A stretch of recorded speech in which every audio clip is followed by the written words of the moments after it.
Στην εκπομπή Autism Stories έχουμε καλεσμένη τη διαχειρίστρια της σελίδας «Η ζωή μου με το Γιάννη», την Άδα Σταματάτου, η οποία είναι ακτιβίστρια για την ενημέρωση του αυτισμού στην Ελλάδα και προσωπική μου φίλη. Καλώς ήρθες. Ευχαριστώ.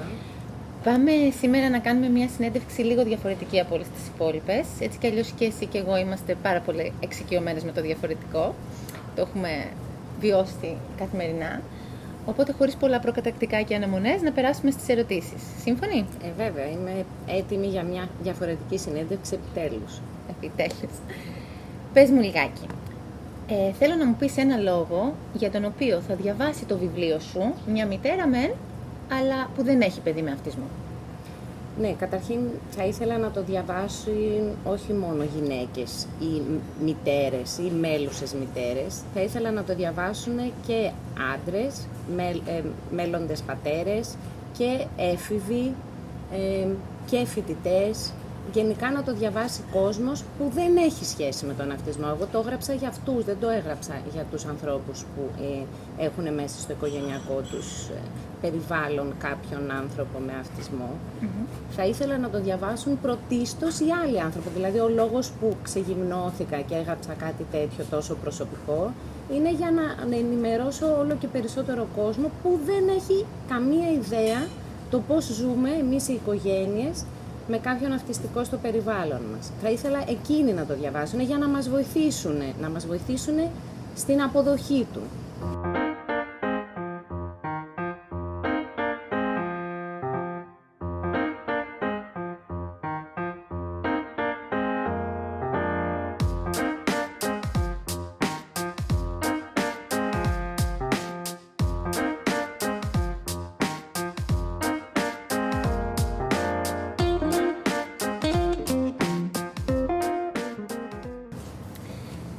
Να πούμε, θα πιούμε το καφεδάκι μας, να πούμε ότι μας φιλοξενεί το Warehouse Edge, το οποίο βρίσκεται στην Καλιθέα, δίπλα από το Ίδρυμα Σταύρος Νιάρχος, και το ευχαριστούμε πάρα πολύ για τη φιλοξενία. Εγώ αισθάνομαι πολύ οικία γιατί έτσι κι αλλιώς έρχομαι σε αυτή την περιοχή και προπονούμε, κάνω το τρέξιμό μου, κολυμπάω δίπλα στην πισίνα. Σταματάς, κάνεις διάλειμμα. Και έρχομαι συνέχεια εδώ και για καφέ το πρωί και για την πυρίτσα μου το βράδυ μετά την προπόνηση. Είναι όλα υπέροχα πάντα. Θα τα δοκιμάσουμε. Βέβαια. Σας ευχαριστούμε πάρα πολύ, Warehouse Edge. Θέλω να μου πεις αν υπήρξαν κομμάτια στο αρχικό σου κείμενο τα οποία είχες δεύτερες σκέψεις για το αν θα τα βάλεις ή όχι μέσα στο βιβλίο. Εσύ, καταλαβαίνεις που το πάω. Θέλω να μου πεις αν κάτι το φοβήθηκες και για ποιο λόγο το φοβήθηκες. Ναι.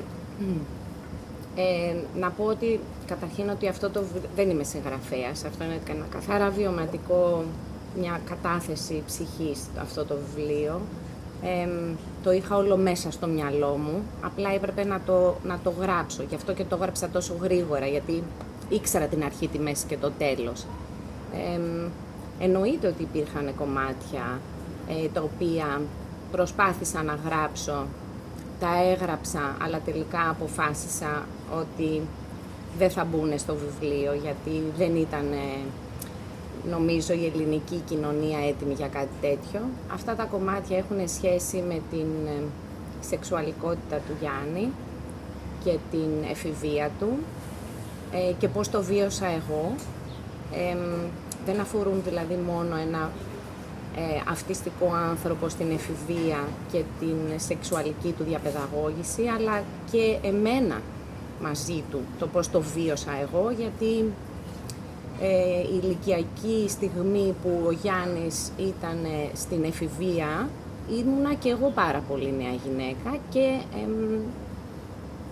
και active και εγώ. Ναι, καταλαβαίνω. Οπότε όλο αυτό, δεν νομίζω ότι η ελληνική κοινωνία είναι έτοιμο για κάτι τέτοιο, γιατί υπάρχουν πάρα πολλά ταμπού σχετικά με την ελληνική οικογένεια και κυρίως με την Ελληνίδα μητέρα αμαία, το πώς τη βλέπει κάποιος.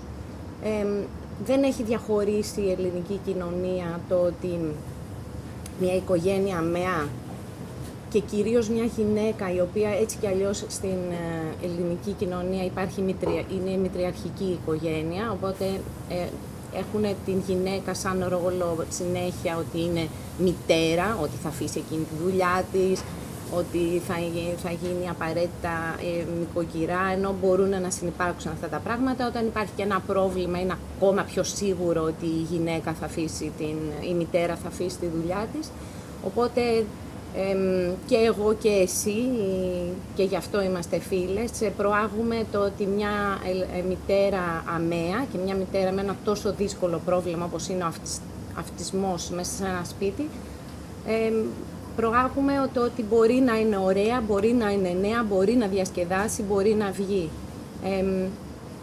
Όσον αφορά την σεξουαλική διαπαιδαγώγηση του Γιάννη και το πώς το χειρίστηκα, το πόσο πέρασα από μια κατάθλιψη με όλο αυτό, γιατί στεναχωριόμουν, γιατί ο Γιάννης δεν θα μπορέσει να ζήσει μια σεξουαλική ζωή, μια ερωτική ζωή, μια συναισθηματική ζωή όπως εγώ, όπως ο πατέρας του, όπως η αδερφή του. Είναι ένα τεράστιο κεφάλαιο, το οποίο εσύ το έχεις δείξει κάποια στιγμή, πολύ σωστά. Είναι όμως ένα πολύ φυσιολογικό κεφάλαιο στη ζωή μας, το οποίο πρέπει να το περάσουν. Λαμβάνω πάρα πολλά μηνύματα από γονείς που μου λένε και τι θα κάνω, και η απάντησή μου είναι πολύ απλή, είναι πάρα πολύ καθημερινό, υπάρχει στη ζωή όλων, όλοι αυγανίζονται, για να το πω έτσι, όλοι, και γιατί όχι και ένας αυτιστικός άνθρωπος, απλά πρέπει να μάθει τον τρόπο, γιατί εγώ έχω την ντροπή μέσα μου, ο τυπικός άνθρωπος την έχει, τη μαθαίνει, του τη μαθαίνουνε δηλαδή, ο Γιάννης δεν έχει ντροπή, οπότε πρέπει εγώ να του μάθω τι σημαίνει, όχι να ντρέπεται, αλλά να έχει τον προσωπικό του χώρο. Με απλά λόγια λοιπόν, όχι εδώ, πήγαινε στο δωμάτιό σου, με απλές λέξεις του τα έμαθα. Όλα μαθαίνονται, είναι τελικά θέμα να βγάλεις την ντροπή εσύ όλο αυτό που μας περιτριγυρίζει και να το καθοδηγήσεις στο παιδί, ώστε αυτό το πράγμα που είναι μια φυσική καθημερινή ανάγκη πρέπει να την κάνει στο δικό του χώρο και όχι στο σαλόνι του σπιτιού, γιατί το σαλόνι του σπιτιού θα γίνει μετά το σούπερ μάρκετ, θα γίνει το ταξί, θα γίνει το λεωφορείο, θα γίνει ένα πλοίο. Οπότε πρέπει να μάθει ότι αυτό γίνεται, αλλά δεν γίνεται εδώ.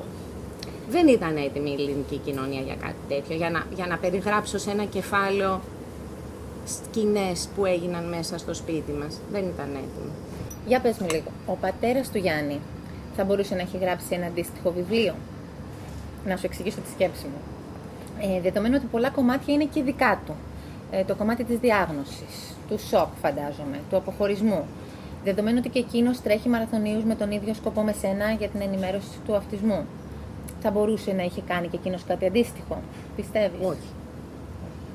Όχι, γιατί είναι πιο κλειστός άνθρωπος σε σχέση με τα συναισθήματά του και δεν θέλει και να τα δημοσιοποιεί. Όμως, με έχει βοηθήσει πάρα πολύ στο να, χωρίς να το συζητήσουμε ποτέ, στο να πάρω την απόφαση να κάνω κάποια πράγματα για το Γιάννη.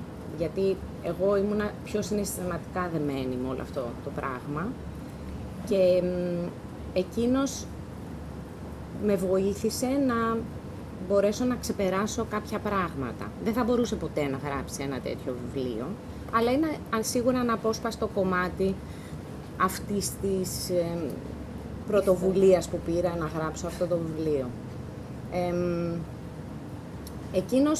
Εκείνος ξεκίνησε να τρέχει το 2012, έκανε το μαραθώνιο του Λονδίνου για τον αυτισμό και πήγαμε κι εμείς σε αυτό το ταξίδι, ταξιδέψαμε με την αδερφή του και το Γιάννη. Ο Γιάννης δηλαδή ήταν στον τερματισμό στο Λονδίνο του πατέρα του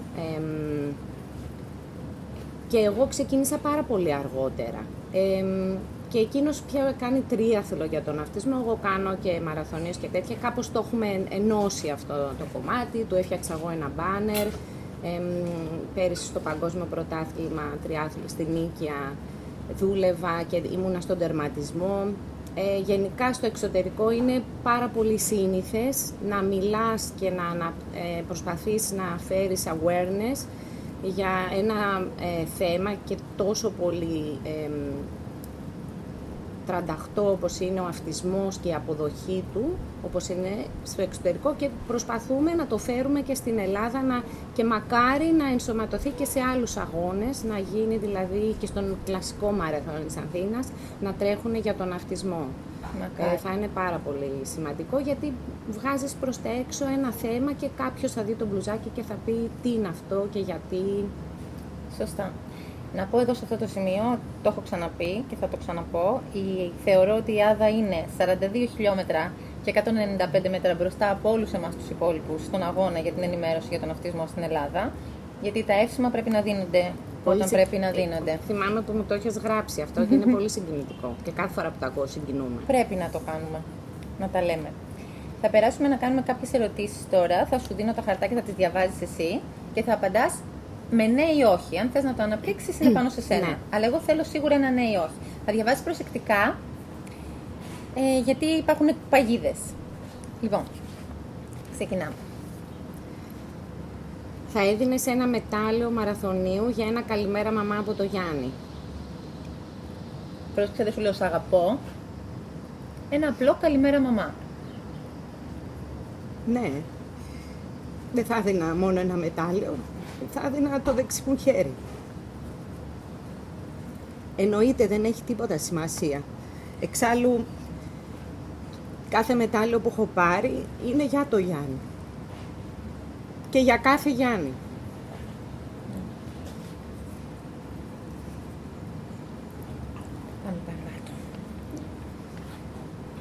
Έχεις απορρίψει σχέση με άνθρωπο επειδή αντιλήφθηκες ότι είχε προκατάληψη ρατσισμό για τα ΑΜΕΑ.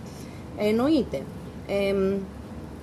Σχέση εννοώ και φιλία και τα πάντα. Ναι, εννοείται. Υπάρχει πάρα πολύ τοξικότητα γύρω μας. Μου έχει κάνει τρομερή εντύπωση ότι το μεγαλύτερο bullying το έχω δεχτεί από γυναίκες. Και απ' την άλλη δεν μου κάνει εντύπωση, γιατί εμείς οι γυναίκες έχουμε πολεμήσει πάρα πολύ για πάρα πολλά πράγματα και καμιά φορά δυσκολευόμαστε να καταλάβουμε ότι μια γυναίκα είναι πρωτοπόρος δίπλα μας. Ναι, εννοείται ότι πλέον στα 50 μου βάζω αμέσως την άκρη. Στην αρχή θύμωνα, τώρα πια δεν ασχολούμαι καθόλου. Ναι, τους βγάζω από τη ζωή μου όλους αυτούς τους ανθρώπους, δεν με ενδιαφέρουν καθόλου. Με ενδιαφέρει οποιοσδήποτε άνθρωπος θα με πάει το βήμα παρακάτω. Πολύ ωραία. Για να δούμε. Έχεις μετανιώσει που επέλεξες να μεγαλώσεις το Γιάννη στην Ελλάδα? Όχι. Όχι, αλλά αυτό ήταν απόφαση εκείνης της στιγμής. Εκείνη τη στιγμή δεν είχα άλλη επιλογή. Στη Σιγκαπούρη που ζούσε και μεγάλωσε ο Γιάννης δεν υπήρχε κάτι, οπότε έπρεπε να τον φέρω στην Ελλάδα. Δεν θα μπορούσα να πάω σε μια άλλη χώρα επειδή και να ξαναρχίσω από το 0, τελείως από το 0. Ξεκίνησα από το 0 και κάτι παραπάνω, γιατί ήμουνα στη χώρα μου, μιλούσα τη γλώσσα μου, είχα επαφή με γιατρούς, επιστήμονες, παιδοψυχιάτρους που μπορούσαν να με φέρουν σε επαφή με το Γιάννη.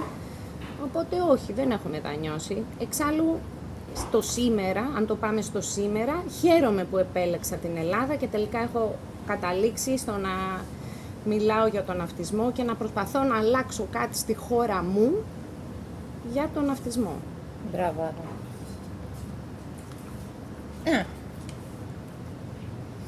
Αναρωτιέσαι συχνά αν έχεις κάποια αυτιστικά στοιχεία στο χαρακτήρα σου κάθε μέρα και αν αυτά υπήρχαν πάντοτε ή είναι επίκτητα, δηλαδή από την επιχρόνια κοινή πορεία με το Γιάννη. Ναι, αναρωτιέμαι πολύ συχνά. Στην αρχή της διάγνωσης σκέφτεσαι, εννοείται, αν ήρθε από το δικό μου το γενεαλογικό δέντρο ή από του πατέρα του Γιάννη. Όλοι οι γονείς το περνάνε αυτό, το ψάχνεις, τον κοιτάς τον άλλον λίγο περίεργα και λες ναι, αυτός φταίει σίγουρα και το σόι του. Στην πορεία καταλαβαίνεις ότι όλα αυτά δεν έχουν καμία σημασία και ότι προφανώς το DNA το δικό μου με το DNA το δικό του φτιάξαμε τον υπέροχο Γιάννη μας. Ναι, Αλλά νομίζω ότι τελικά κάποια πράγματα είναι επίκτητα, γιατί ζώντας με το Γιάννη, στην αρχή της διάγνωσης θεωρώ ότι όλοι οι γονείς προσπαθούν να εξαφανίσουν τον αυτισμό στο παιδί τους και να τον φέρουν κοντά στον δικό μας τον κόσμο, κάτι το οποίο δεν γίνεται. Και σου παίρνει χρόνο μέχρι να καταλάβεις ότι εσύ πρέπει να μπεις στο δικό του κόσμο και στο δικό του τρόπο σκέψης, στον αυτιστικό τρόπο σκέψης, ώστε να τον βοηθήσεις να ζήσει όσο καλύτερα γίνεται με αυτόν τον τρόπο σκέψης στον τελείως διαφορετικό κόσμο μας. Οπότε αναγκαστικά γίνομαι και εγώ σε κάποια σημεία, ναι, αν θες, με μια αυτιστική σκέψη για να μπορέσω να τον βοηθήσω. Ναι, σίγουρα. Και είναι και κάποια πράγματα που πρέπει να τα λέμε μεταξύ μας. Εννοείται. Και τα παραδεχόμαστε. Τελευταία ερώτηση.